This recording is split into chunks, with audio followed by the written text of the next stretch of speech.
cursed woman! Obina's voice shook the walls of their Lecky apartment. 10 years! 10 years, and you can't give me one child? Neka flinched as his fist slammed into the wall beside her head, missing her face by inches. What kind of wife are you? Spit flew from his mouth. My mother was right about you. You're barren, useless, a waste of bride price. She pressed herself against the kitchen counter, trapped between his rage and the marble edge cutting into her back. Obina, please, the doctor said we should both get tested again. I don't need testing. His hand shot out, gripping her throat. Not squeezing, not yet, but the threat was clear. There's nothing wrong with me. The problem is you. It's always been you. Tears burned her eyes as his fingers tightened slightly. Every woman in my family gets pregnant within months. Months, Neka. But you? 10 years of failure. You're cursed, broken, and everyone knows it. He released her suddenly. She gasped, hand flying to her throat. 1 more year, he said coldly, straightening his designer suit. If you're not pregnant in 1 year, I'm done with you. And don't think you'll get anything in the divorce. Who would want a barren woman? The door slammed behind him. Neka slid to the kitchen floor and wept. Welcome to Stories by Tino, where we bring you powerful African family dramas that touch hearts and reveal truth. Thank you for your incredible support. Your likes, shares, and comments mean everything to us. Before we continue Neka's story, drop a comment below telling us where you're watching from. United States, Jamaica, Nigeria, United Kingdom, Canada. We love hearing from our global family. Now, let's return to this story of betrayal, secrets, and the revenge that changed everything. Present day, 2 years later. The envelope was expensive, cream-colored, embossed with gold lettering, the kind that screamed money and status. Neka stared at it sitting on her kitchen counter in her small but comfortable Ibadan apartment. She'd been staring at it for 10 minutes, coffee growing cold in her hand. She already knew what it was. Word traveled fast in their social circles. Obina was getting married, again, to some young girl barely out of university. And apparently, he was pregnant. Or rather, she was pregnant. The girl, Blessing. 26 years old, stunning, naive, and 4 months along, according to the gossip that had reached Neka through mutual acquaintances. Neka's hands trembled as she set down her coffee and picked up the envelope. Why had he sent her an invitation? Cruelty? A final twist of the knife? One last chance to parade his victory in front of the woman he'd spent 10 years destroying? She opened it. Mr. Obina Okafor and Miss Blessing Adichie request the honor of your presence at their wedding celebration. The date was 3 weeks away. The venue, the landmark event center in Lagos, 300 guests expected. A small card fluttered out of the envelope, handwritten, his handwriting. Neka, I wanted you to see what a real woman looks like. Blessing is giving me what you never could. Maybe now you'll understand that you were always the problem. Oh. The paper crumpled in Neka's fist. Then slowly, deliberately, she smoothed it back out and set it on the counter. She walked to her bedroom, opened the locked drawer in her nightstand, and pulled out a manila folder. Inside, medical documents, test results, hospital records. Documents she'd been carrying for 11 years. Documents that proved everything. She pulled out her phone and dialed. Ngozi, it's me.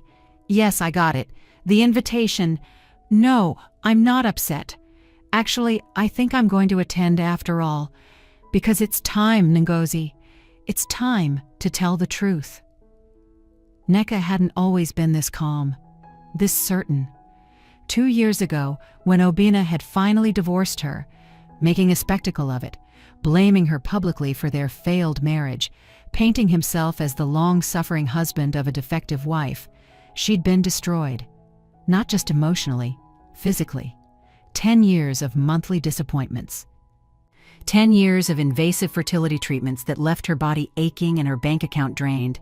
10 years of hormone injections, painful procedures, specialists who poked and prodded while Obinna sat in waiting rooms playing on his phone, bored and resentful.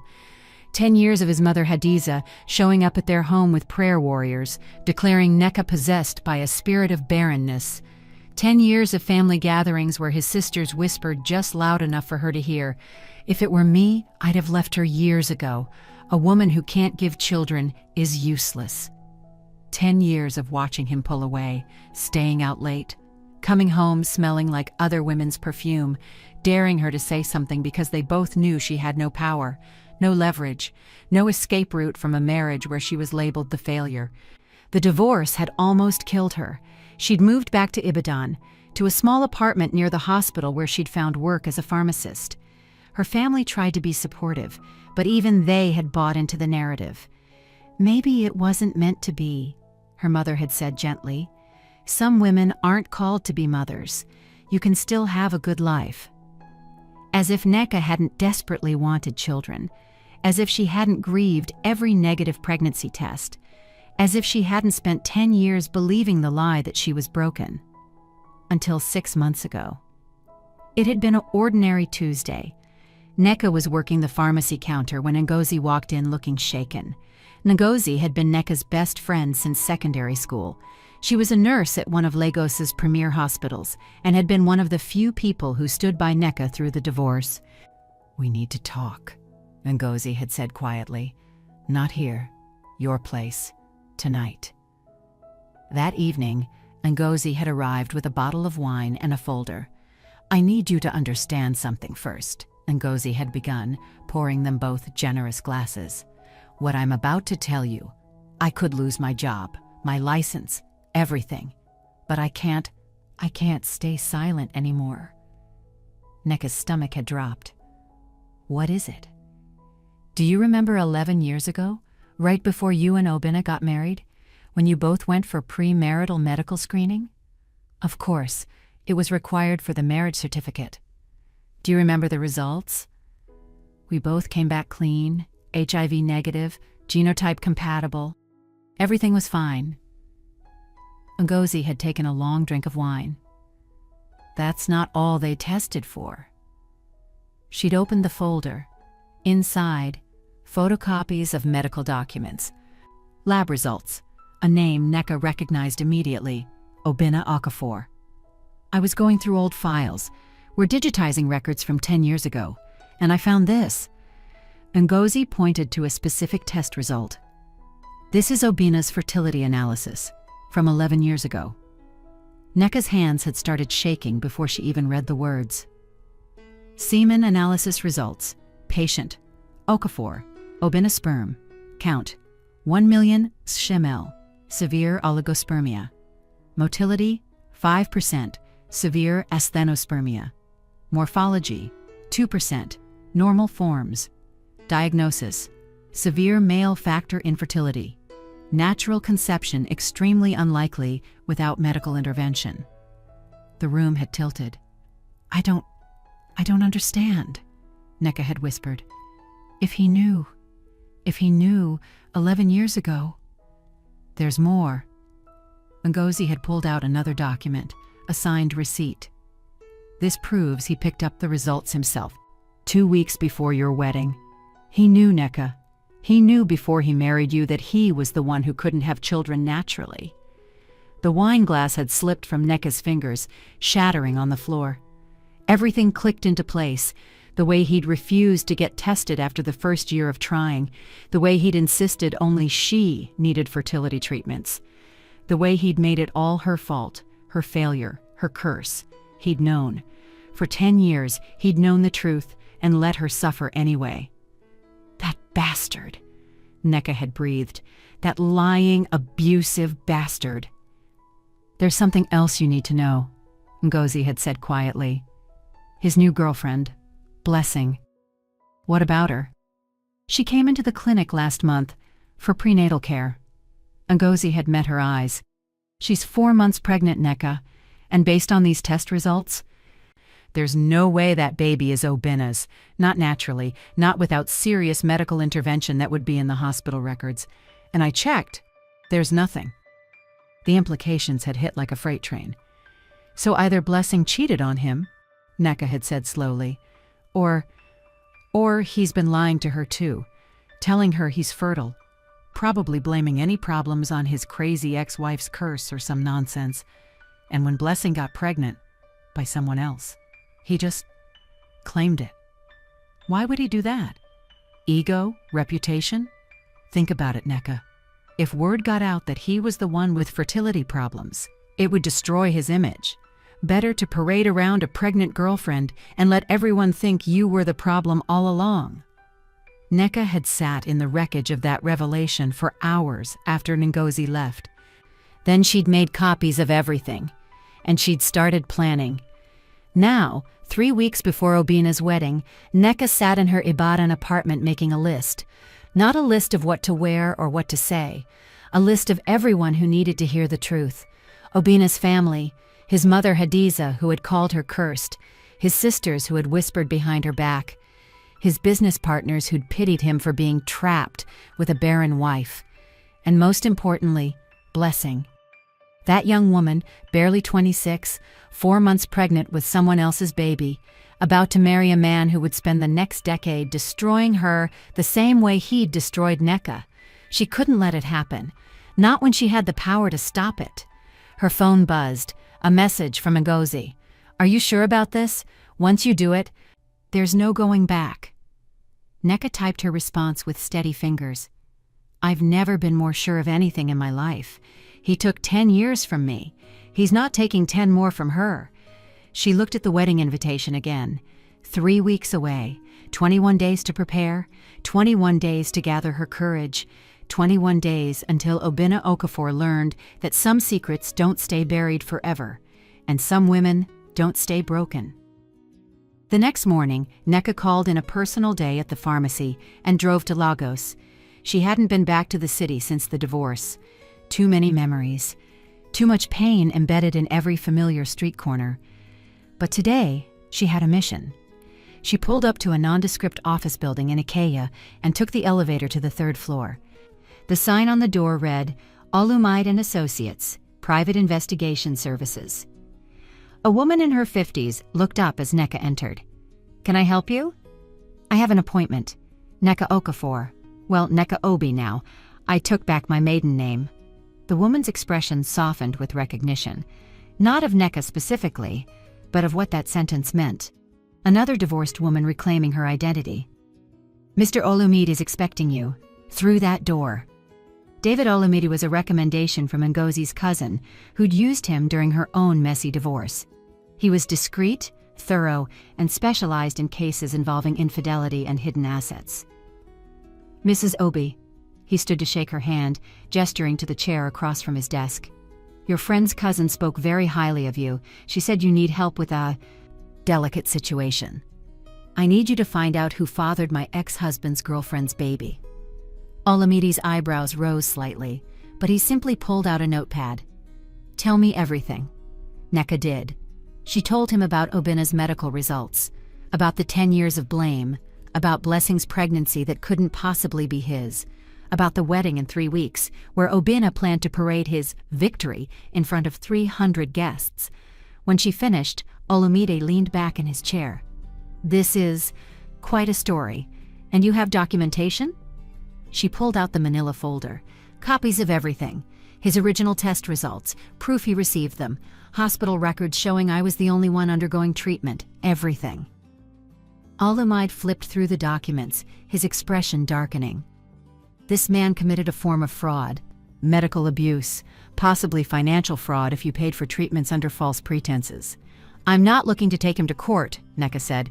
"I'm looking for the truth about Blessing's baby, because when I reveal his infertility at that wedding, he'll claim the baby is a miracle, medical intervention, IVF, whatever lie he can spin. I need proof that's not true. I need to know who the real father is. And if I find out, then Blessing deserves to know before she marries a man who will spend the next decade blaming her for his inadequacies." Olumide was quiet for a moment. Then he said, "My sister went through something similar. Married a man who blamed her for 7 years before she discovered he'd had a vasectomy before they even met. He never told her, Just let her think she was broken. What happened? She left him. But the damage was done.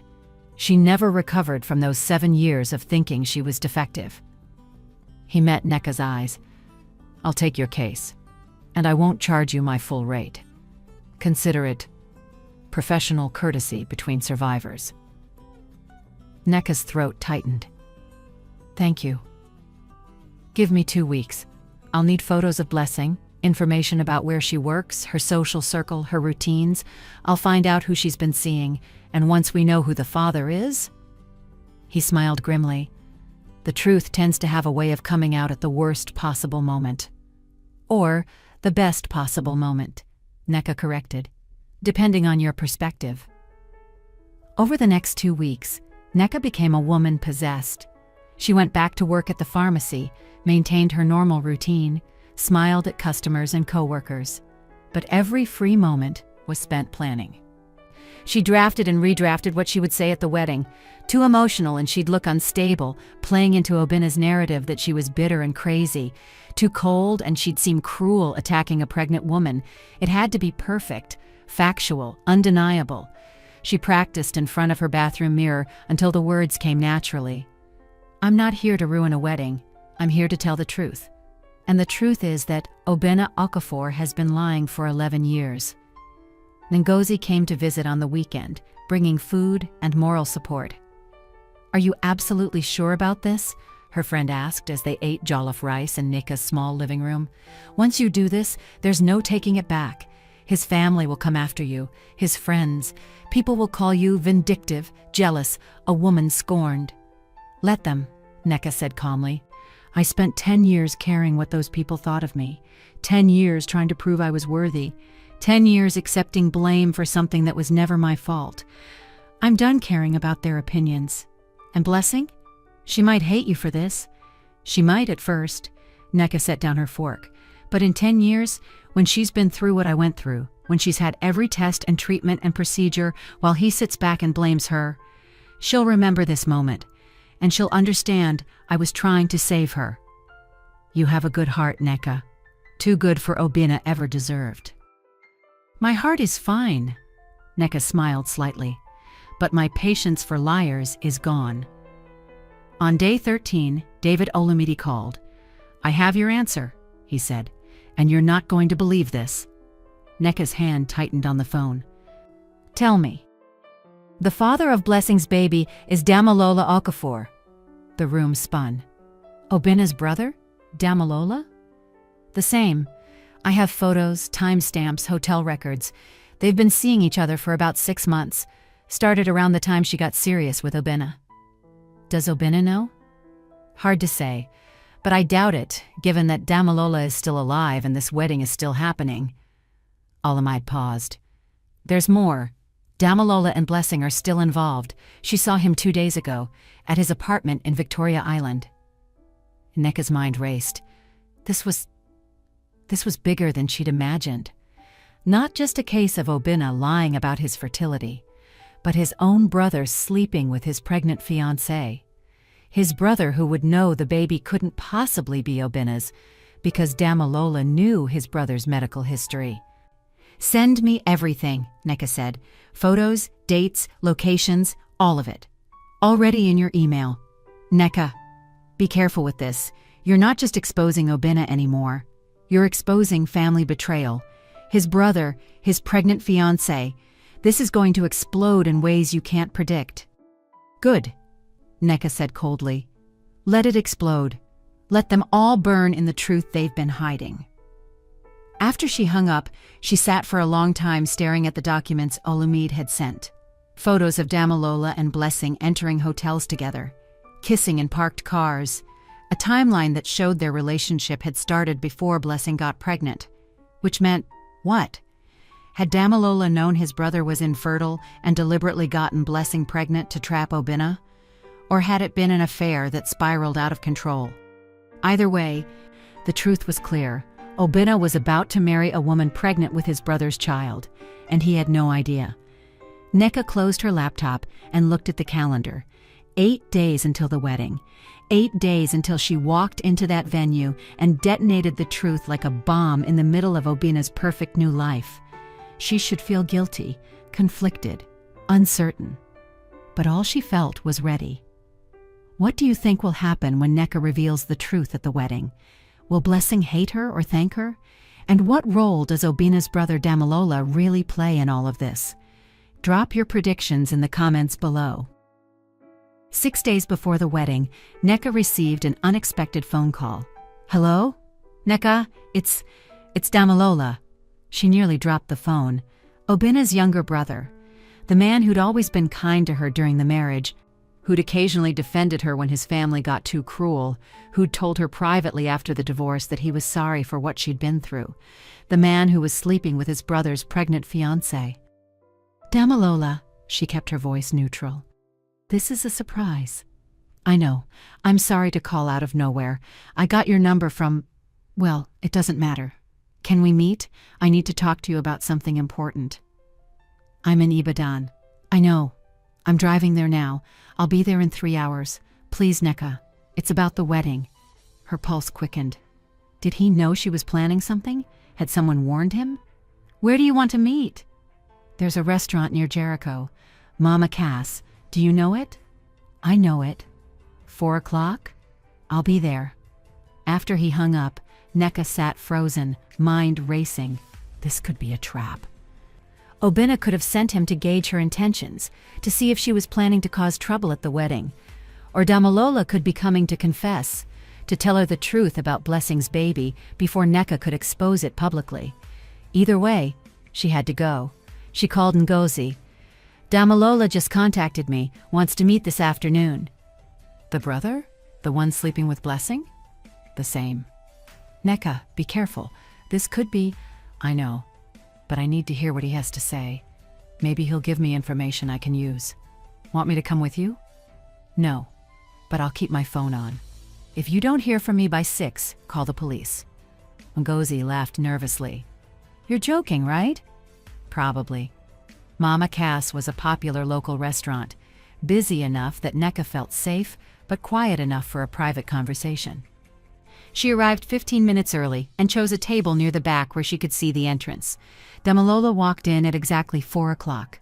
He'd aged since she'd last seen him 2 years ago, more gray in his close-cropped hair, deeper lines around his eyes.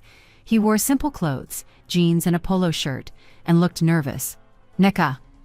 He sat down across from her. "Thank you for meeting me."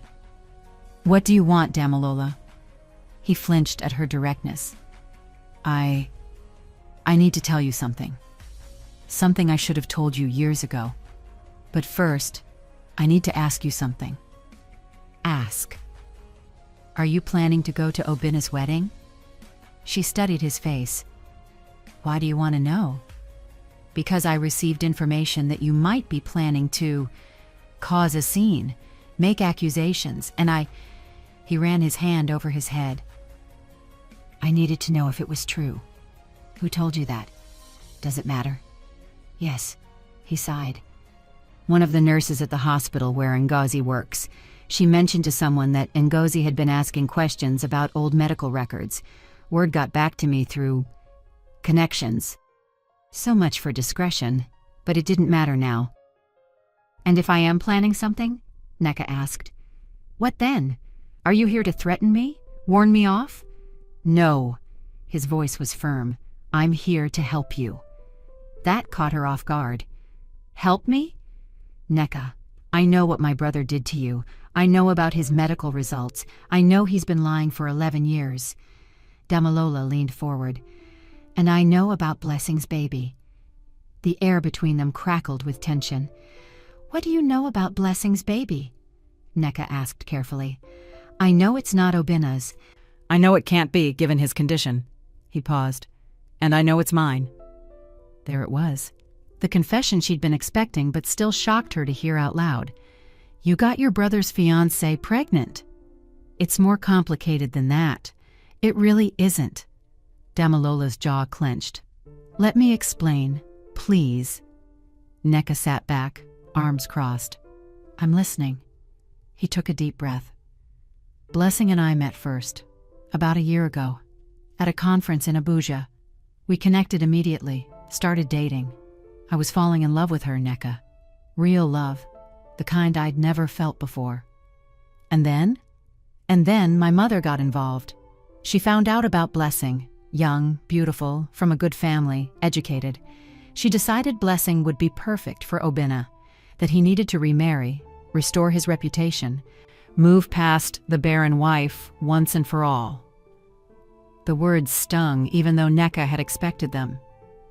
So she introduced them, Damalola continued, pushed them together, made it clear that if Obinna married well, married someone who could give him children, the family would fully support his business expansion.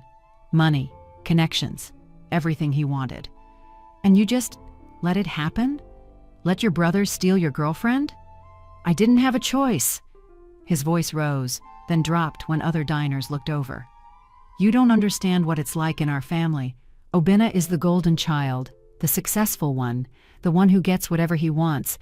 I'm the afterthought, the backup. And when Mama decided Blessing should be his, that was it. Decision made. Blessing had a choice. Did she? Damalola met her eyes. Obinna has money. Status. He showered her with gifts, trips, promises, and her family was pressuring her too. They saw him as a catch, a successful businessman who could lift them all up financially. What could I offer compared to that? I'm just a mid-level accountant. So she chose him. She chose security. But she still loved me. His voice cracked. We tried to stop.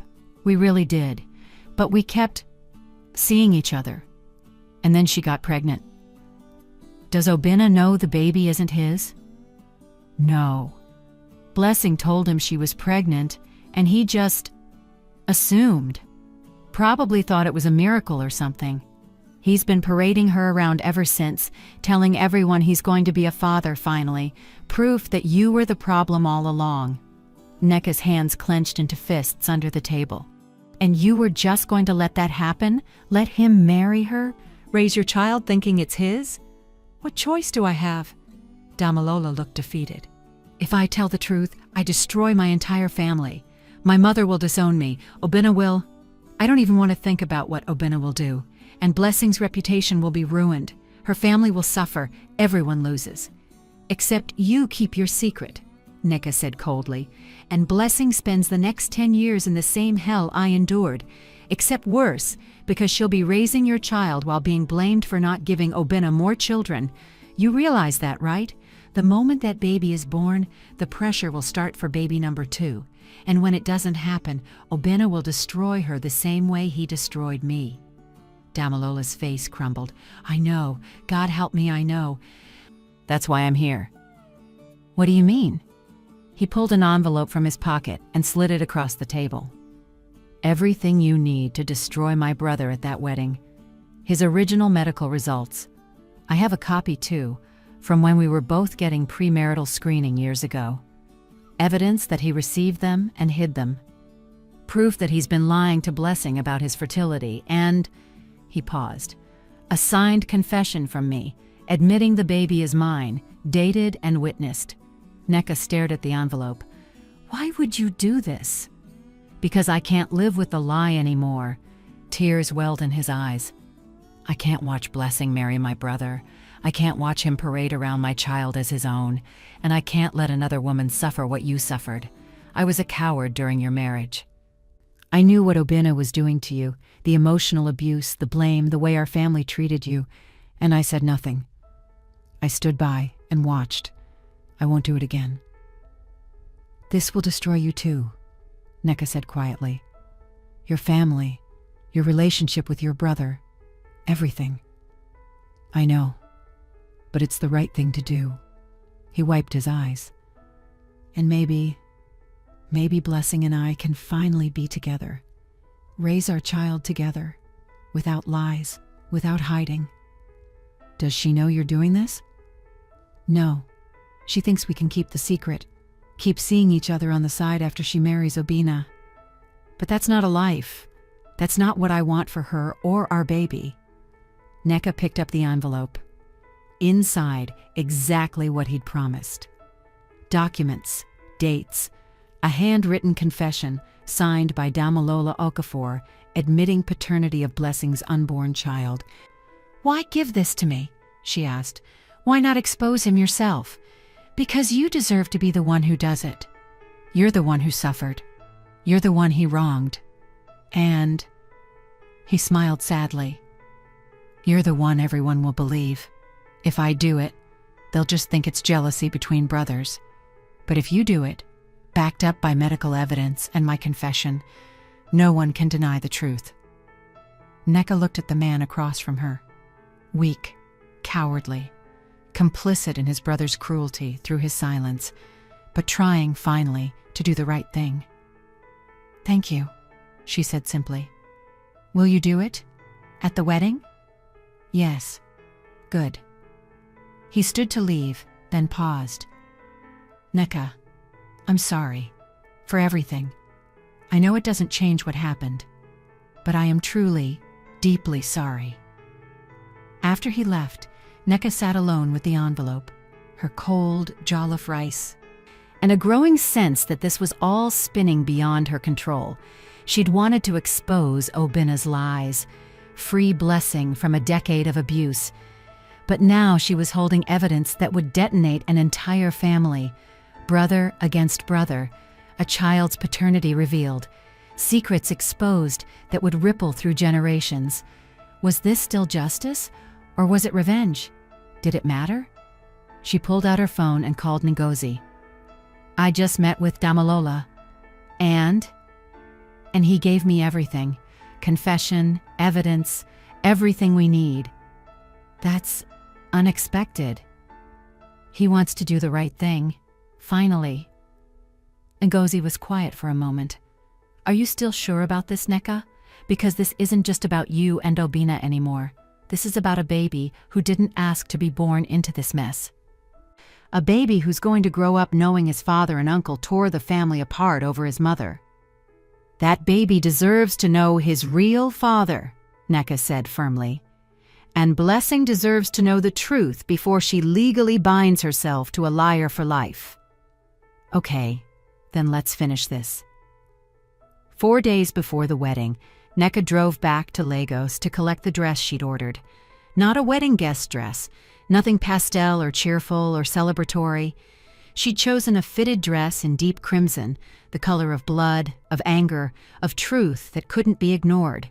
Professional enough to command respect, bold enough to announce her presence. The seamstress at the boutique in Victoria Island had done excellent work. "You look powerful," the woman said as Nneka examined herself in the mirror. "Like a woman with a mission." "Something like that," Nneka murmured. She looked different than she had during her marriage. Stronger. Her natural hair was longer now, styled in elegant twists instead of the relaxed styles Obinna had preferred. She'd lost the hollow look in her eyes, the defeated slope of her shoulders. She looked like herself again. Or maybe she looked like herself for the first time. After picking up the dress, she drove past her old neighborhood. The house she'd shared with Obinna had been sold. He'd moved to a bigger place in Banana Island to impress Blessing and her family. But she found herself parking outside anyway, staring at the gate where she'd entered and exited for 10 years. 10 years of her life. Gone. Not wasted, she corrected herself, because those 10 years had taught her what she'd never compromise again, had shown her the depths of cruelty people could reach when image mattered more than truth, had forged her into someone who wouldn't stay silent in the face of injustice. Her phone rang. Unknown number. "Hello? Nneka Obi?" A woman's voice. Young, nervous. "Yes? This is Blessing. Blessing Adichie. I think we need to talk." Nneka's heart stopped. "How did you get this number?" "Damalola gave it to me. He told me everything. About his confession. About what you're planning." Her voice cracked. "Please don't do this. Please don't ruin my wedding. Blessing, I know you hate Obinna. I know he hurt you. But I'm not you. We're happy together. This baby is a blessing, a gift. And I won't let you destroy my future because of your bitterness." The words hit like physical blows. "Do you know whose baby you're carrying?" Nneka asked quietly. Silence on the other end. "Blessing, do you know?" "It doesn't matter." But her voice wavered. "It matters if the man you're marrying can't father children. It matters if he's going to spend the next decade blaming you for not giving him more babies when he's biologically incapable of it." "Obinna told me about his condition," Blessing said defensively. "He said he got treatment, that his doctors said it was corrected." "There are no doctors, there's no treatment. There's just the same lie he told me for 10 years. Nneka's voice hardened. "And when this baby is born, when he demands more children and you can't give them to him because the baby isn't his, he'll destroy you. The same way he destroyed me." "You don't know that." "I lived it. I know exactly how it happens. First the disappointment, then the blame, then the cruelty, then the public humiliation, then—" "Stop!"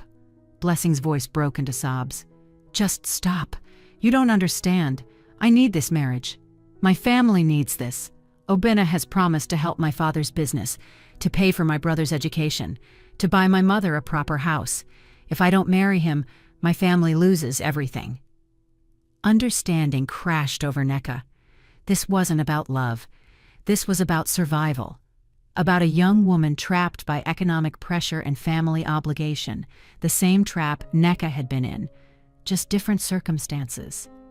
"Then let me help you," Nneka said gently.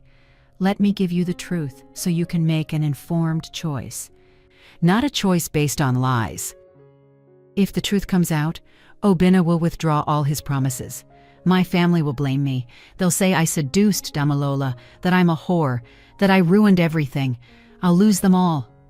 "Or you'll lose yourself," Nneka countered, "piece by piece, year by year, until you wake up 10 years from now and don't recognize the broken woman in the mirror." "Please," Blessing whispered. "I'm begging you, don't do this." Nneka closed her eyes. Every instinct screamed to protect this girl, to spare her the public humiliation and family destruction that was coming. But hadn't she learned that silence only protected the guilty? "I'm sorry, Blessing. I truly am. But the truth needs to come out. For you, for that baby, for every woman who comes after you. Then I'll never forgive you." Blessing's voice turned cold. "And when this is over, when my family is destroyed and Obinna's family comes after you, don't say I didn't warn you." The line went dead. Nneka sat in her car outside her old house, hands shaking, tears finally coming. This was harder than she'd expected. Messier, more complicated. But she couldn't stop now. Not when the wedding was 3 days away. Not when she was holding the truth in her hands. Not when another woman's future hung in the balance. She started the car and drove back to Ibadan. 3 days until everything changed. 3 days until the lies burned down. 3 days until Obinna Okafor learned that the past always catches up. Eventually. 2 days before the wedding, Nneka couldn't sleep. She lay in her Ibadan bedroom staring at the ceiling, watching shadows shift as cars passed outside. Her mind replayed the phone call with Blessing over and over. "Don't do this.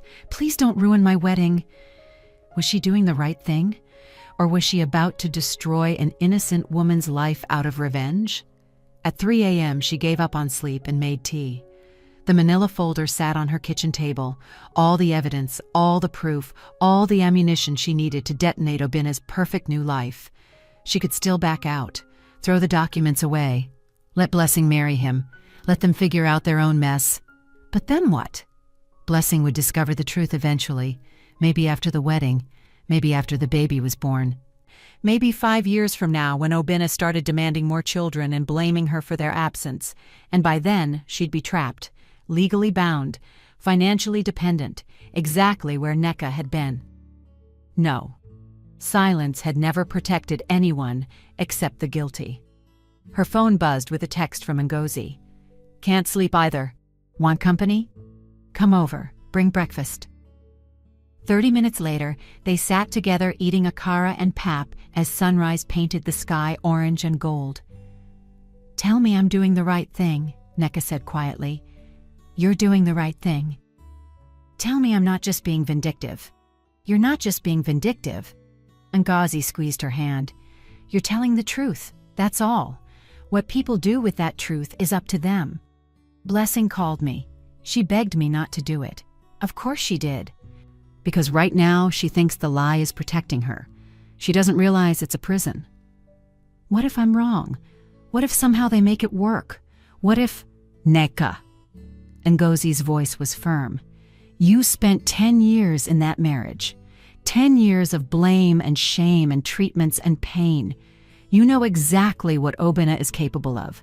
You know the cruelty, the gaslighting, the way he rewrites reality to make himself the victim.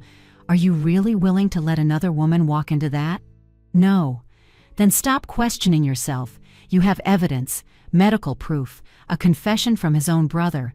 You're not making accusations. You're presenting facts. What they do with those facts is their choice. Neka nodded slowly. You're right. I know you're right. But I'm still terrified. Good. Fear means you understand the weight of what you're doing. But don't let it stop you. They finished breakfast in comfortable silence.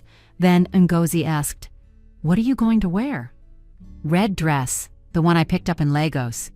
"Bold choice." "I'm making a statement. I'm not sneaking in. I'm not hiding. I'm walking in that venue with my head high and my evidence in hand, and I'm telling the truth." "They're going to come after you," Ngozi warned. "His family, his friends. They'll call you bitter, jealous, a woman scorned trying to ruin his happiness. Let them. I know the truth. That's enough." "Is it, though?" Ngozi's eyes were serious. "Because the court of public opinion doesn't care about truth. They care about narrative, and Obinna is very good at controlling the narrative." "Not this time." Neka's jaw set. "This time I have evidence he can't spin. Medical documents don't lie." "I hope you're right." Ngozi stood to leave. "I'll be at that wedding, front row if I can manage it. You won't be alone." After she left, Neka showered and dressed for work. She had one more day at the pharmacy before taking time off for a family event. Her coworkers didn't know what event. They didn't need to. The day dragged.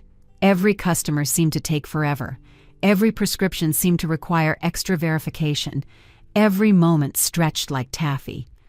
Finally, closing time. Neka drove home, ate a simple dinner of rice and stew, and laid out everything she'd need for tomorrow. The red dress, pressed and perfect.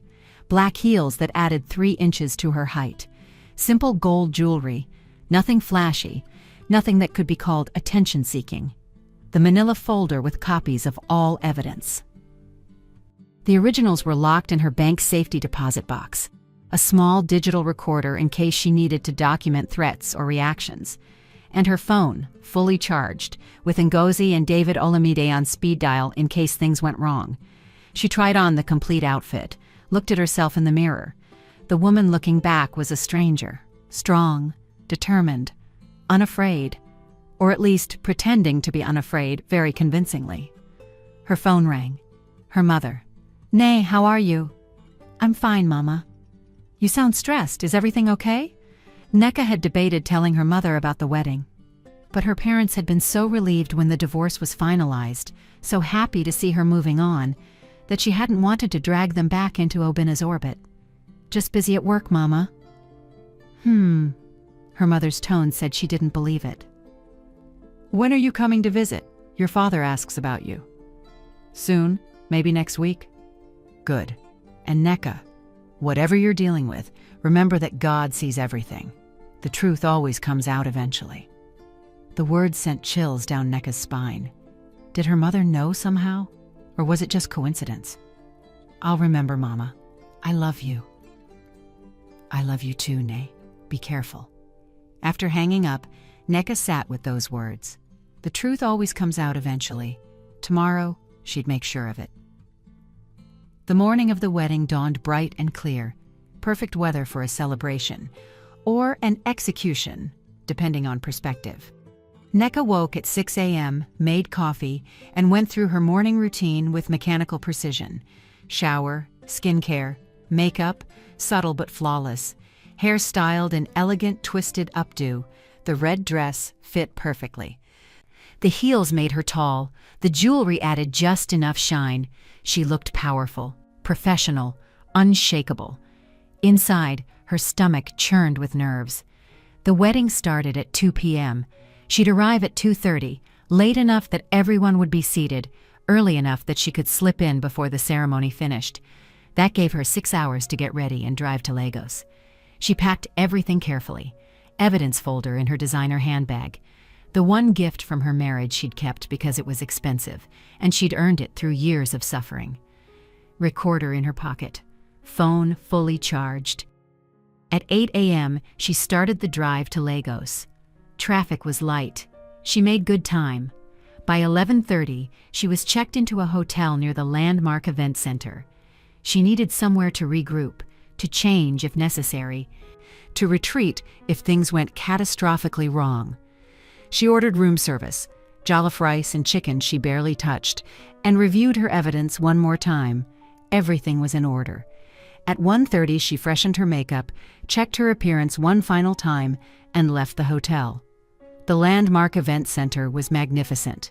Clearly, Obinna had spared no expense. The parking lot was filled with luxury cars, Range Rovers, Mercedes, Lexus, the occasional Bentley. Old money and new money, all gathered to celebrate a lie. Nneka parked her modest Honda far from the entrance. She wasn't here to impress anyone with material wealth. She checked her phone. 2:20 p.m. One final text to Ngozi. "I'm here, going in now." Response immediate. "I'm inside. Third row, left side. I see you, I've got you." Nneka took a deep breath, picked up her handbag with its explosive contents, and walked toward the entrance. Security at the door barely glanced at her. She looked expensive enough, confident enough, like she belonged. They waved her through. The main hall was breathtaking, white and gold everywhere, flowers that must have cost a fortune, a stage set up like something from a fairy tale. And seated in neat rows, 300 guests dressed in their finest aso-ebi and designer outfits, all watching the ceremony already in progress. Nneka's heart hammered. She'd missed the processional. The couple was already at the altar. Obinna stood there in a white agbada that probably cost more than Nneka's monthly rent, looking smug and satisfied, the picture of a successful man finally getting everything he deserved. Beside him, Blessing, young, glowing, heavily pregnant, in a white wedding gown that had been specially designed to accommodate her belly. She looked nervous, happy, trapped.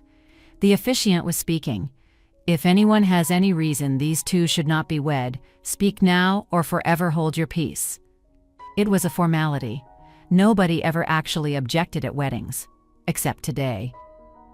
Nneka stepped forward from the back of the hall. "I object."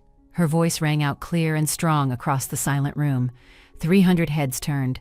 Obinna's face went from smug satisfaction to shock to rage in the space of a heartbeat. Blessing's hands flew to her mouth. The officiant stammered, Excuse me?" Nneka walked down the center aisle, her heels clicking on marble, every eye following her progress. She saw familiar faces. Obinna's mother Hadiza, her expression transforming from confusion to fury. His sisters whispering frantically, his business partners looking uncomfortable. And there, Damilola, seated near the back, his face pale but resolute. Nneka reached the front and turned to face the crowd. "My name is Nneka Obi," she said clearly. "Some of you know me as Nneka Okafor, Obinna's ex-wife, the one he divorced because I was barren, because I couldn't give him children, because I was, according to him and his family, cursed." Murmurs rippled through the audience. "Nneka, get out!" Obinna's voice was ice. "Security!" "I have evidence," she continued, raising her voice over his. "Medical evidence, proof that everything Obinna told me, told you, told everyone about our marriage, was a lie." She pulled the documents from her bag.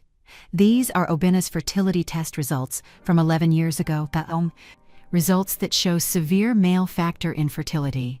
Results that prove he physically cannot father children naturally without significant medical intervention. The murmurs became gasps. Blessing swayed. Her mother rushed forward to steady her. "That's a lie," Obinna roared. "She's making this up. She's bitter and jealous and—" "These documents are certified by Lagos General Hospital." Nneka held them up. "They're dated, signed by doctors. And there's a receipt proving Obinna received them 2 weeks before our wedding. He knew. He's always known. And he let me believe for 10 years that I was the problem." She turned to Blessing. "He's going to do the same thing to you. He's going to let you believe any fertility problems are your fault. He's going to make you undergo treatments and tests and procedures while he sits back and blames you. Because that's what he does. He lies. And he makes women suffer for his lies." "Get her out of here!" Hadassah shrieked, standing up. "She's insane! Security! Someone remove this woman!" But Nneka wasn't finished. "There's one more thing you all need to know." She looked directly at Blessing. "I'm sorry. I wish there was a gentler way to tell you this, but that baby you're carrying, it's not Obinna's. It can't be Obinna's, because Obinna is infertile." Blessing's legs gave out. Her mother caught her, lowering her into a chair as she sobbed. The crowd erupted, everyone talking at once, shouting, chaos. "Then whose baby?" someone started. Damalola stood up from his seat in the back. "Mine," he said quietly. But in the sudden silence that fell, everyone heard him. "The baby is mine. Blessing and I, we were together before Obinna. And we never really stopped." If the room had erupted before, now it exploded. Obinna turned on his brother with murder in his eyes. "You—" "I'm sorry, brother." Damalola's voice shook, but he didn't back down. "But I can't let you marry her knowing the truth. I can't let my child grow up thinking you're his father. And I can't let Blessing suffer what Nneka suffered." Obinna lunged at him. It took 3 groomsmen to hold him back. "You destroyed my marriage!" Obinna screamed at Nneka. "You ruined my life, and now you're trying to ruin this too?" "I didn't destroy anything," Nneka said calmly. "I just told the truth. You destroyed your own life with lies." Hadiza was shrieking. Blessing was sobbing. Damalola was trying to get to Blessing but being blocked by her family. Half the guests were on their phones, already spreading the gossip. The other half were shouting questions. The officiant looked completely lost, and Nneka stood in the center of it all, holding her evidence, feeling strangely calm. She'd done it. The truth was out. Let them deal with the aftermath. Security finally arrived, but Ngozi was already at Nneka's side, guiding her toward the exit. "Time to go," her friend murmured. They walked out together through the chaos, through the shouting and accusations and disintegrating family, into the bright Lagos afternoon. Behind them, the wedding of the year collapsed into rubble. Ahead of them, uncertainty, fallout, consequences neither of them could predict. But Nneka felt lighter than she had in years. The truth was out. Finally. Have you ever been blamed for something that wasn't your fault? Have you ever had to choose between keeping the peace and telling a truth that would destroy everything? What would you have done in Nneka's position? Stayed silent to protect Blessing, or spoken up to expose the lies? Drop your honest thoughts in the comments. We want to hear from you. And if this story is hitting close to home, hit that like button and subscribe so you never miss what happens next. Chapter 4. The hotel room felt like a sanctuary. Nneka collapsed onto the bed, still in her red dress, adrenaline finally crashing. Ngozi locked the door behind them and immediately turned on the TV. "It's already on the news," she said quietly. Nneka sat up. On the screen, shaky phone footage from the wedding. Her voice? Clear and strong. "These are Obinna's fertility test results from 11 years ago." The camera panned to show Obinna's face contorting with rage, Blessing collapsing. Damalola's confession, the absolute chaos that followed. The news anchor's voice. "Dramatic scenes at what was supposed to be one of Lagos's most prestigious weddings today. Sources say the groom's ex-wife produced medical evidence suggesting a decade-long deception involving fertility issues and—" Ngozi muted it. "Social media is exploding. Hatch Obinna exposed is trending. Someone leaked photos of the medical documents. The whole story is out there. Neka's phone had been buzzing non-stop since they left the venue. She'd turned off notifications, but she could see the count climbing. Missed calls, 47. Text messages, 139. WhatsApp messages, 200 plus. Don't look at them yet, Ngozi advised. Give yourself time to process what just happened. But Neka was already scrolling. She couldn't help it. Messages from people she hadn't heard from in years. Former colleagues, distant relatives, mutual friends from her marriage. Neka, is this true? Did Obinna really lie about being infertile? I always knew something was wrong with that marriage. He was too cruel. You're so brave for speaking up. Thank you for telling the truth. But also, you're a bitter woman who couldn't move on. Destroying his wedding? Shameful. This is why you're divorced. No man wants a woman who causes drama. You should have handled this privately. Now you've humiliated everyone involved. And the worst ones, from Obinna's family and friends. You will pay for this. Mark my words. We will destroy you for what you did to our son. May God punish you for ruining an innocent girl's wedding day. Neka set the phone down, hands shaking. Told you not to look, Ngozi said gently. She sat beside Neka on the bed. The trolls always come out. But look at the ratio. For every hateful message, there are 10 supportive ones. Women thanking you, sharing their own stories of being blamed for their husband's infertility. You started something important today. I don't feel like I started something important. I feel like I detonated a bomb and now everyone's covered in shrapnel. Sometimes that's what truth feels like. A knock on the door made them both jump. Ngozi looked through the peephole. Hotel security and someone else. She opened the door carefully. A hotel manager stood there looking apologetic, and behind him, Damalola. I'm sorry to disturb you, the manager said, but this gentleman says he needs to speak with you urgently. He says he's family. It's okay, Neka said tiredly. Let him in. Damalola entered looking devastated. His wedding attire was disheveled, tie gone, shirt partially unbuttoned. His eyes were red. The manager left, closing the door behind him. I'm sorry for showing up like this, Damalola began. I tracked down Ngozi's contact information, and she told me where you were staying. I needed to see you, to thank you. Thank me? Neka laughed bitterly. For destroying your family? For telling the truth. He sat heavily in the desk chair. After you left, everything fell apart. Obinna tried to salvage it, of course, claimed the medical documents were forged, but then I showed everyone my confession, detailed, signed, witnessed. How did Blessing react? She's processing. Her family took her home. They're furious. At me, at Obinna, at the whole situation.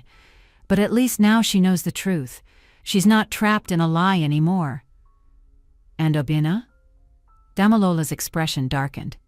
He attacked me, right there in front of everyone. It took 6 men to pull him off. He kept screaming that I'd destroyed his life, betrayed him, stolen his future, as if Blessing was property he owned. Your mother? Disowned me on the spot. Said I'm no longer her son, that I've brought shame on the family name. His voice cracked. My sisters won't speak to me. My father won't look at me. As of this afternoon, I have no family. I'm sorry, Neka said quietly, and she meant it. Whatever Damalola's failings, he'd ultimately done the right thing. Don't be. I deserve it. I should have spoken up years ago, during your marriage, when I knew what Obinna was doing to you, when I knew about his medical results and watched him destroy you with lies. Tears streamed down his face. I was a coward. I stayed silent, and you suffered for it. Why didn't you speak up? Ngozi asked. Back then? Fear, weakness, family loyalty. He shook his head. Take your pick. I told myself it wasn't my place, that I didn't know the full story, that maybe Obinna had his reasons. But the truth is, I just didn't want to rock the boat, didn't want to be the one who caused family drama. So I watched, and said nothing. But you spoke up today, Neka pointed out, because I couldn't let him do it again. Couldn't let Blessing walk into that trap. Couldn't let my child grow up in a house built on lies. He wiped his eyes. And because you showed me what courage looks like. You lost everything in that marriage. And still, you stood up in front of 300 people and told the truth. If you could do that, the least I could do was back you up. They sat in silence for a moment. Then Damalola asked, "What happens now? For you, I mean. Obena won't let this go. He'll come after you." "Let him try." Neka's voice was steel. "I have documentation, evidence, witnesses. If he wants to take me to court for defamation, he's welcome to try. Truth is an absolute defense." "He won't go to court. He'll go another route. Reputation destruction. Business sabotage. He has connections, money, influence, and I have the truth, which is worth more." Damalola looked at her with something like awe. "How are you so calm, after everything that just happened?" "I'm not calm. I'm terrified." Neka smiled slightly. "But I'm also free. For the first time in 12 years, I'm completely free of his lies, of his power over me. He can't hurt me anymore because I've already survived the worst he could do." "What about Blessing?" Ngozi asked Damalola. "What's going to happen with her and the baby?" "I don't know. Her family is talking about sending her away, having the baby quietly somewhere else, avoiding the scandal." He clenched his fists. "But I won't let them. That's my child. I'm going to step up, be a father, whether Blessing wants me involved or not." "Does she want you involved?" "I don't know. We haven't had a chance to talk privately. Her mother is guarding her like a prison warden." He stood. "But I'm not giving up. I'm going to fight for my child and for Blessing, if she'll have me." After he left, Ngozi ordered room service, while Neka finally checked her messages properly. Buried in the hate mail and gossip requests were a few that mattered. From her mother, "I saw the news. Come home. We need to talk." From David Olamide, "Excellent work. If you need legal representation for the fallout, call me." From a number she didn't recognize, "Mrs. Obi, this is Blessing. I need to talk to you. Alone. Please." Neka stared at that last message. Blessing wanted to talk. The woman whose wedding she'd just destroyed wanted to meet.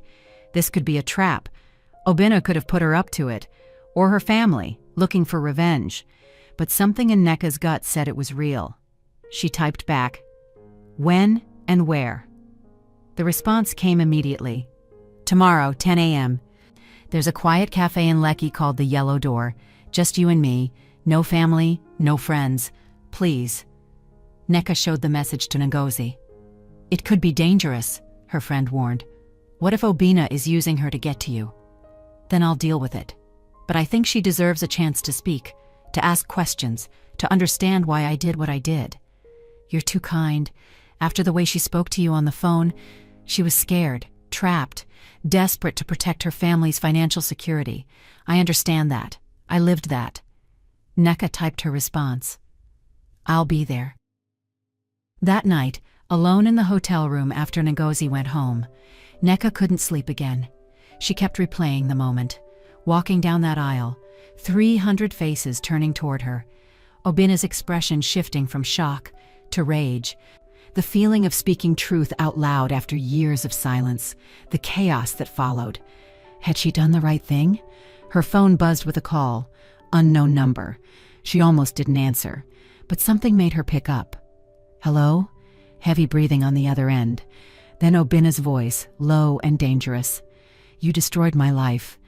Neka's heart hammered, but she kept her voice steady. "I told the truth. You destroyed your own life with lies. I loved you. I gave you everything, a home, status, my name. And this is how you repay me? You didn't love me. You controlled me. There's a difference." "I could have married anyone." His voice rose. "Anyone. But I chose you. I was patient with you. I gave you 10 years to give me a child. You gave me 10 years of blame for something that was your medical problem." Neka's composure cracked. "You knew you were infertile. You knew before we got married, and you let me believe I was broken. You let me undergo painful procedures. You let your family call me cursed. You destroyed me psychologically for a decade because you were too proud to admit the truth. I did what I had to do to protect my reputation. Your reputation was built on my suffering." Silence on the line. Then Obina's voice, colder than she'd ever heard it. "You're going to regret this. I promise you. You think you've won? You've won nothing. I will make sure you lose everything. Your job, your peace, your future. I will destroy you so completely, you'll wish you'd stayed silent." "You can try." Neka's voice was calm again. "But I'm not afraid of you anymore. You only had power over me when I was trapped, when I believed your lies. But I'm free now. And there's nothing you can do to me that's worse than what I've already survived." She hung up, then immediately called David Olumide and told him about the call. "Document everything," the investigator advised. "Every call, text, threat. If he escalates, we'll get a restraining order. And Neka, be careful. Men like Obina don't handle public humiliation well. He's dangerous right now." After the call, Neka triple-checked the door locks and windows. She wouldn't let fear rule her life again, but she also wouldn't be stupid. Tomorrow she'd meet Blessing, hear what the young woman had to say, try to help her navigate the mess if she could. And then she'd figure out what came next. Because this wasn't over. The truth was out. The wedding was destroyed, the family was fractured, but the consequences were just beginning. The Yellow Door Cafe sat on a quiet street in Lekki, tucked between a boutique and a law firm. Neka arrived 15 minutes early, chose a corner table with a view of the entrance, and ordered coffee she didn't drink. Her hands wouldn't stop shaking. Last night's phone call from Obina had rattled her more than she wanted to admit. The cold certainty in his voice when he'd promised to destroy her. The barely controlled rage. She'd dealt with his anger for 10 years, but this felt different, more dangerous, like a wounded animal backed into a corner. David Olumide had agreed to have someone watching the cafe from across the street, just in case. Ngozi was on standby, phone in hand, ready to call police if Neka sent a distress signal. All precautions that felt simultaneously paranoid and absolutely necessary. At exactly 10 a.m., Blessing walked in. She looked smaller somehow, younger. The confident bride from yesterday's pre-ceremony photos had been replaced by a frightened girl in an oversized sweater and jeans, her pregnant belly visible beneath the fabric, eyes swollen from crying. She saw Neka and hesitated. Neka gestured to the empty chair. "Thank you for coming." Blessing sat slowly, protectively cradling her stomach. A waitress approached, but Blessing waved her off. "Just water, please." They sat in awkward silence until the water arrived. Then Blessing spoke, her voice barely above a whisper. "I hated you. For 2 days, I hated you more than I've ever hated anyone." Neka nodded. "I understand. You destroyed my wedding, humiliated me in front of 300 people, exposed secrets that weren't yours to tell." Blessing's voice cracked. "My family won't look at me. Obina's family is threatening to sue me for fraud. The whole country is talking about me like I'm some kind of prostitute who trapped 2 brothers. I'm sorry. Don't." Blessing held up a hand. "Don't apologize, because that's not why I'm here." She pulled out her phone and set it on the table. On the screen, a photo of medical documents, Obina's fertility results, the same ones Neka had presented yesterday. "After you left, after the chaos died down, I went to Obina's house," Blessing said. "He has a home office, a safe. I knew the combination because he'd made me memorize it, said if anything happened to him, I'd need access to important documents." "You went through his safe?" "I needed to know if you were telling the truth. If those documents were real, or if you'd fabricated them out of spite." Blessing's eyes filled with tears. "They were real, all of them. He had copies, and more. Test results from 3 different hospitals over the years, all saying the same thing: severe infertility, nearly impossible to conceive naturally." She scrolled through her phone, showing Neka image after image, medical reports, doctor's notes, even an email from a fertility specialist suggesting Obina consider donor sperm or adoption if he wanted children. all dated years ago, some before his marriage to Neka, some during. He knew, Blessing whispered, the whole time. He always knew, and he let you suffer anyway. He let his family torture you. He let everyone believe you were cursed. Yes, and he was going to do the same thing to me. It wasn't a question. Blessing already knew. After this baby was born, when I didn't get pregnant again, he would have blamed me. Made me go through tests and treatments. Let his mother call me Barren. Let his sisters whisper that I was defective. Yes, Neka said again, more gently this time. Blessing broke down completely. Sobbing so hard, the other cafe patrons looked over with concern. Neka moved to the chair beside her, wrapping an arm around the younger woman's shaking shoulders. "I'm so sorry," Blessing gasped between sobs. "I called you bitter, jealous. I said such horrible things, and you were trying to save me. You didn't know. He's very good at manipulation, at making himself the victim. How did you survive it? 10 years of that? How did you not break completely?" "Who says I didn't?" Neka handed her napkins. "I did break. Multiple times. The divorce nearly destroyed me. It took 2 years to rebuild myself, to stop believing his lies about me." Blessing wiped her eyes, trying to compose herself. "I need to tell you something. About the baby. You don't owe me explanations. Yes, I do, because you deserve to know the truth after what you did for me." Blessing took a shaky breath. "Damilola and I, we met first, almost a year ago.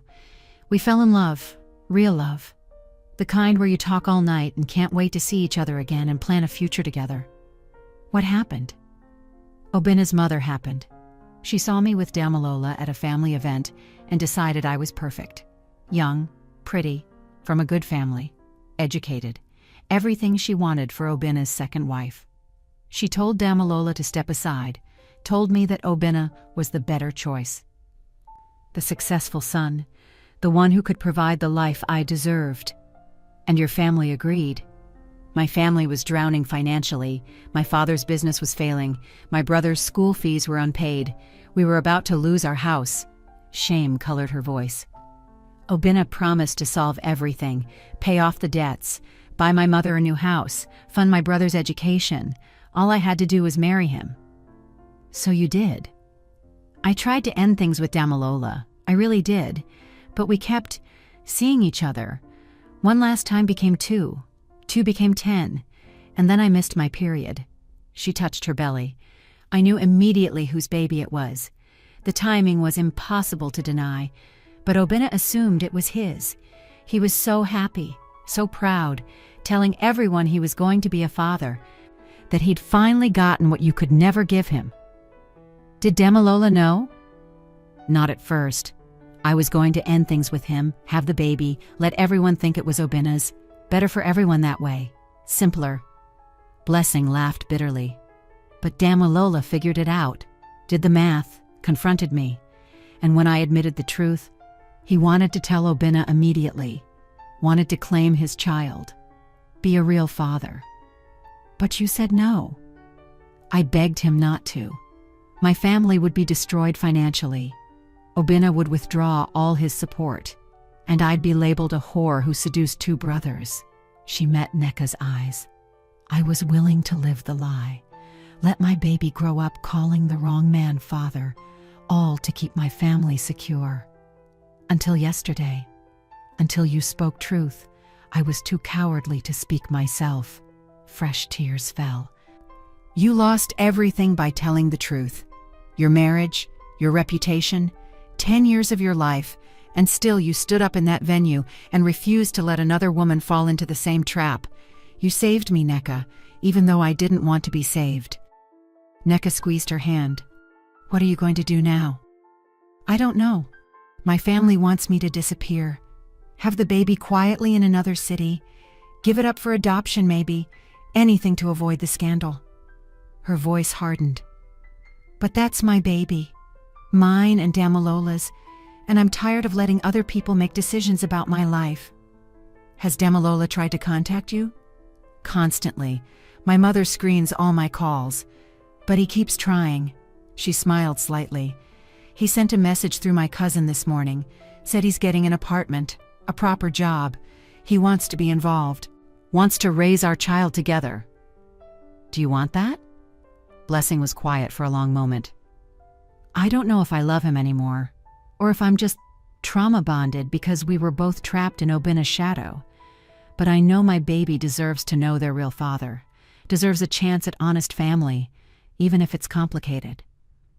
That's a good start. What about you? Blessing asked. What happens now for you? Obina is telling everyone you're obsessed with him, that you fabricated evidence, that you're trying to destroy his life out of jealousy. Let him talk. I have documentation he can't refute. He has money and connections. He'll come after you. I know. But I'm not afraid anymore. And saying it out loud, Nneka realized it was true. The worst thing he could do to me was make me believe his lies for 10 years. I survived that. I can survive whatever comes next. They talked for another hour. Blessing shared stories of the past year, the pressure from both families, the guilt of lying to Obina while still seeing Damalola, the terror of pregnancy while trapped in deception. Nneka shared pieces of her own story, the fertility treatments that left her body aching, the family gatherings where she was mocked, the slow erosion of self-worth under constant blame. By the time they parted, something unexpected had formed between them. Not quite friendship, but understanding, solidarity. Two women who'd both been caught in Obina's web of lies, trying to find their way free. Thank you, Blessing said at the cafe door, for being brave enough to tell the truth when I couldn't. Be brave now, Nneka countered. Make your own choices. Live your own truth. Don't let anyone, not your family, not Obina, not even Damalola, control your narrative. After Blessing left, Nneka sat in the cafe for another 30 minutes, processing everything. Her phone buzzed. Message from David Olumide. You need to see this. Check your email. She opened her email. David had sent a news article link.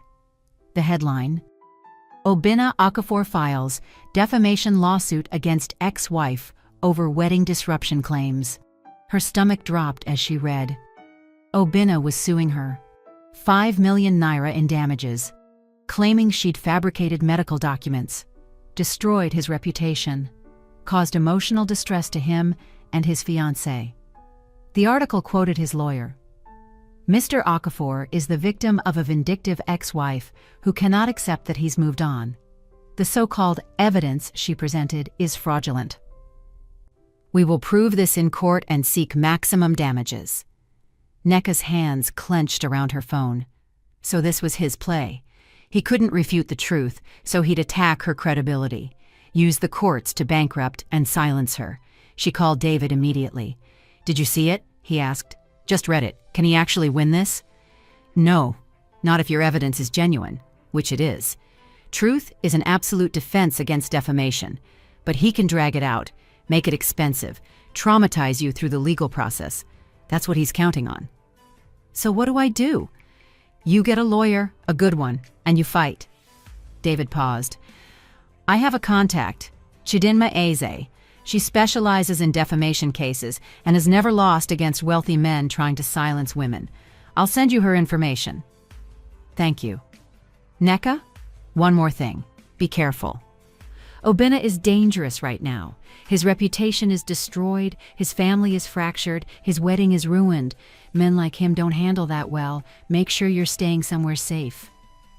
After the call, Nneka sat in her car for a long time before starting the engine. This was far from over. The wedding disruption had been just the beginning.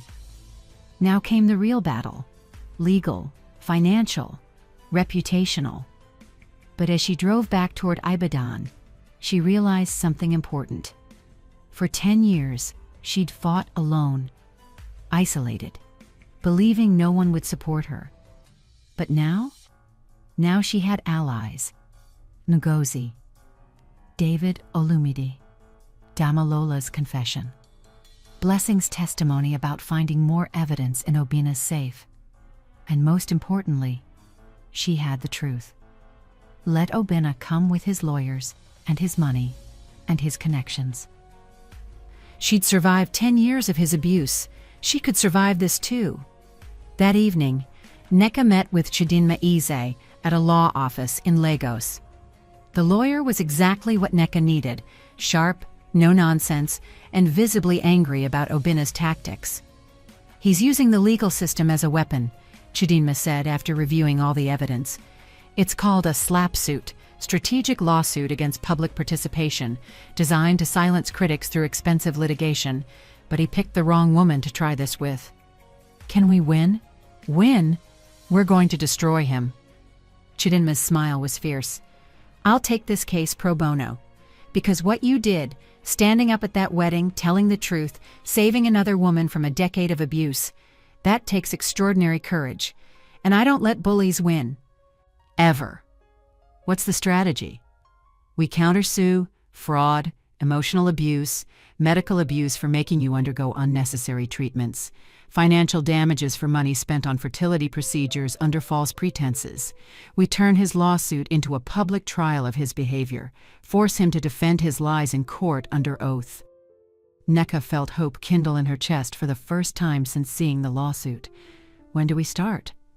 "Now. I need you to write down everything. Every treatment, every cost, every moment of abuse, every lie, every witness who can corroborate your story. We're building a case so airtight, he'll withdraw his lawsuit just to avoid having it all become public record." Over the next 3 hours, Nneka told her story again. This time in legal detail.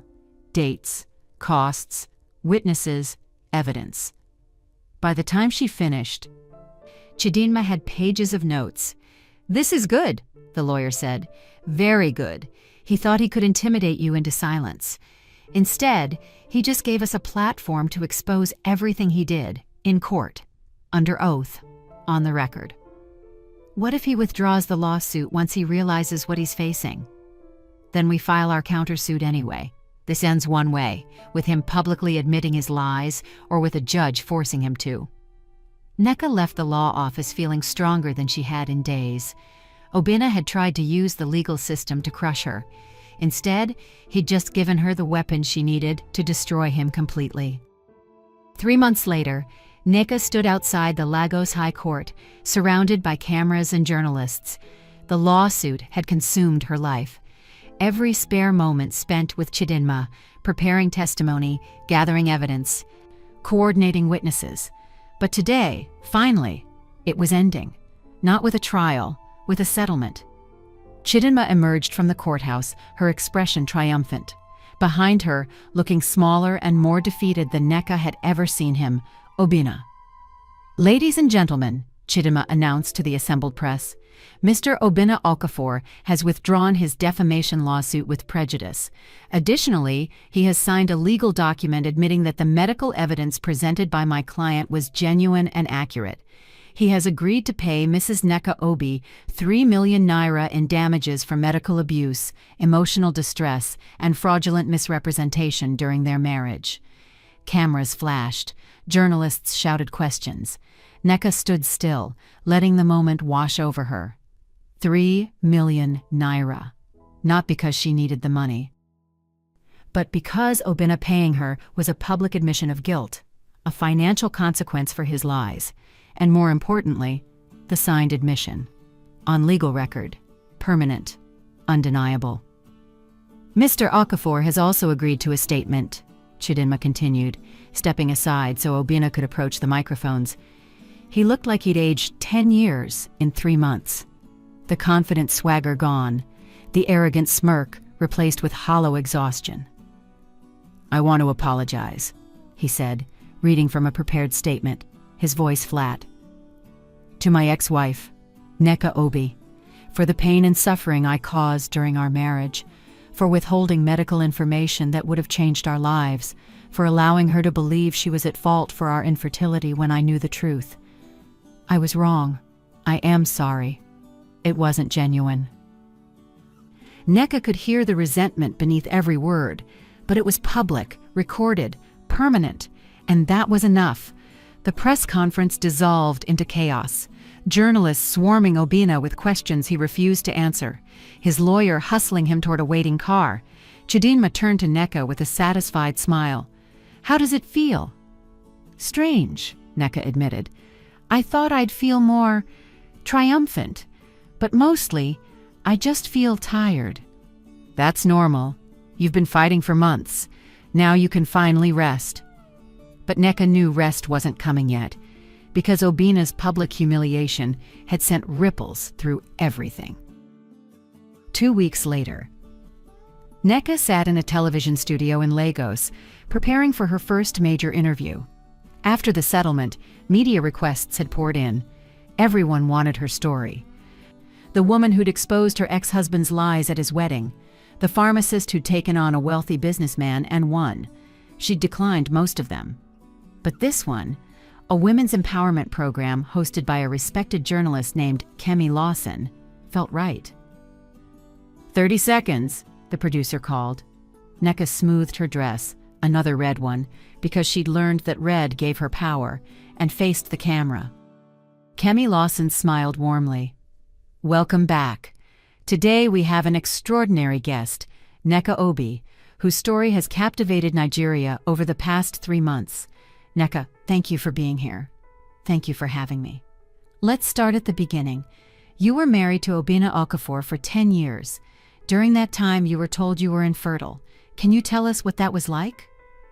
Nneka took a breath. It was devastating. Month after month of disappointment, undergoing painful procedures, hormone treatments that made me sick, and all the while being told by my husband and his family that I was cursed, that I was defective, that I was failing as a woman because I couldn't give them children. "But you weren't infertile." "No. I discovered after our divorce that my ex-husband had known for 11 years that he was the one with severe fertility problems. He'd received test results before we even got married, and he hid them. Let me believe I was broken for an entire decade." "What made you decide to expose the truth at his wedding?" "I found out his new fiancée was pregnant, and I knew, biologically knew, that the baby couldn't be his, which meant he was doing it again, setting up another woman to take the blame, to suffer the same abuse I'd endured. And I couldn't let that happen. Some people have criticized you for the way you handled it, said you should have confronted him privately. I tried private for 10 years, Nneka interrupted, her voice firm. Private doesn't work with men like Obina. Private means he continues to control the narrative, to lie, to manipulate. Public truth was the only way to stop him. And the aftermath, the lawsuit he filed against you, was exactly what I expected. When abusers can't silence you with fear, they try to silence you with money and legal intimidation. But I had evidence he couldn't refute, truth he couldn't spin, and a lawyer who refused to let him win. What do you want women watching this to take away from your story? Nneka looked directly into the camera. That silence protects abusers, that believing lies about yourself doesn't make them true, and that speaking truth, even when it's scary, even when it costs you everything, is always worth it, because the alternative is living a lie that slowly kills you. The interview went viral within hours. 1 month later, Nneka stood in the community center in Ibadan, looking at the crowd of 60 women who'd gathered for the first meeting of her support group. Living Truth, she'd called it. A safe space for women dealing with infertility, medical abuse, or marriages built on lies. She'd started it with part of the settlement money from Obina. The rest had gone to funding fertility treatments for women who couldn't afford them, the treatments Nneka had paid for alone while Obina claimed to be supporting her. Thank you all for coming, Nneka began. I know how hard it is to walk into a room and admit you're struggling, to say out loud that your marriage isn't what everyone thinks it is, that you're being blamed for things that aren't your fault. But you're not alone. Not anymore. Hands raised, stories poured out. Women who'd been called barren. Women whose husbands refused testing. Women undergoing treatments while their partners did nothing. Women trapped by family pressure and financial dependence. Story after story after story. And Nneka realized her experience wasn't unique. It was epidemic, a culture that blamed women for male infertility, that prioritized men's reputations over women's well-being, that demanded silence over truth. But silence was breaking, one woman at a time, one story at a time, one truth spoken out loud. 3 months after the settlement, Nneka received an unexpected visitor at the pharmacy where she worked, Blessing. The young woman looked different, stronger somehow. Her pregnancy was advanced now, 7 months, her belly round and prominent. "I hope it's okay that I came," Blessing said. "I wanted you to see, to know." "Know what?" "I left my family. Well, not left exactly, but I moved out, got my own apartment. Damilola helped, but I made the decision. I'm raising this baby on my own terms." "And Damilola?" "We're taking it slow, getting to know each other again without all the pressure and lies. He's going to be involved as the father, but we're not rushing into anything romantic, just figuring it out. I'm proud of you. I wanted to thank you, again, for saving me. I know I said it before, but I need you to really understand, you gave me my life back. If you hadn't spoken up, I'd be married to Obinna right now, trapped, already being blamed for not getting pregnant again." She touched her belly. "This baby would have grown up in a house built on lies." "What does your family say?" "They're coming around, slowly. My father's business is recovering. Damilola helped him restructure.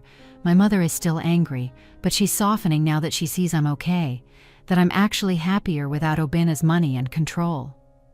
They talked for an hour, about pregnancy, about Damilola's efforts to be a good father, about Blessing's plans to return to school after the baby was born. Before she left, Blessing hugged Nneka tightly. "You changed my life. I hope you know that." After she left, Nneka stood in the pharmacy, tears in her eyes. This was why she'd done it. Not for revenge, not for vindication. For this. For one young woman freed from the trap Nneka had endured. If that was all her truth accomplished, it would be enough.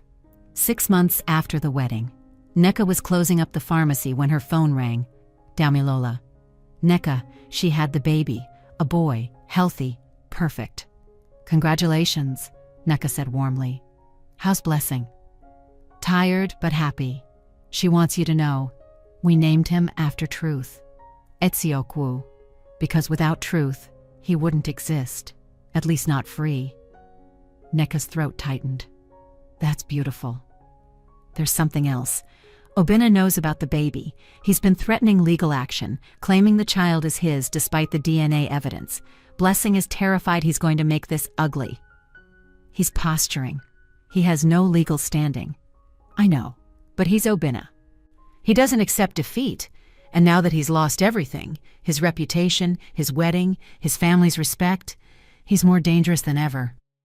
After they hung up, Nneka stood in the dark pharmacy, a chill running down her spine. Damilola was right. Obinna had lost everything, and men like him didn't just accept that. They retaliated. Over the next weeks, Nneka noticed things. A car following her home from work. Hang-up calls at odd hours. Someone had tried to access her social media accounts. She reported everything to the police, but they did nothing. No concrete threats, they said. No proof. Until one night, 3 weeks after baby Etsiokwu was born, Nneka came home to find her apartment door forced open. Nothing was stolen, but her bedroom had been ransacked, photos torn, personal items destroyed, and on her bathroom mirror, written in red lipstick, "You took everything from me, now I'll take everything from you." Nneka called the police immediately, filed a report, got the locks changed, but she knew this wasn't over. Obinna wasn't finished with her, and the real war was just beginning. Present day, 1 year after the wedding. Nneka sat in her living room in her new apartment. She'd moved after the break-in, reviewing legal documents with Chidinma. Obinna had filed 3 more lawsuits in the past 6 months, all frivolous, all dismissed, but each one cost money, time, and emotional energy. He was trying to bankrupt her through legal fees, exhaust her, break her. It wasn't working, but it was draining. "There's been a new development," Chidinma said carefully. "Obinna's been telling people you're mentally unstable. He's trying to get you fired from the pharmacy. Claims you're unreliable, possibly dangerous. Can he do that? He's trying. Your employer called me this morning. They want to meet to discuss concerns about your behavior. It's all fabricated, but it's causing problems. Nneka leaned back, exhausted. When does it end? When does he finally leave me alone? When he finds a new target, or when we make it too costly for him to continue. Chidinma paused. There is one option, a final option, but it's nuclear. Tell me. We go public with everything. I mean everything. A book deal, documentary, full exposure of not just what he did to you, but the pattern. We find other women he's dated, manipulated, abused.